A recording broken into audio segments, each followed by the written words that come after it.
Good morning everyone, Nick, First Class Home Inspections. We're doing an older home built in 1972.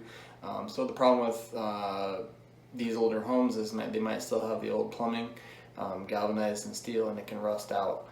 So I've got something I want to show you. So at the shower drain, we popped the cap because I saw something.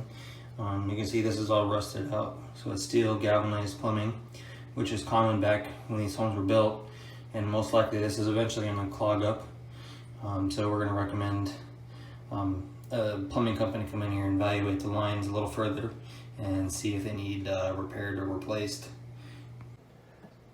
While this is a common issue with a home of this age, it's very important to evaluate this. So don't skip your home inspection. Give us a call at First Class Home Inspection, 623-680-0707.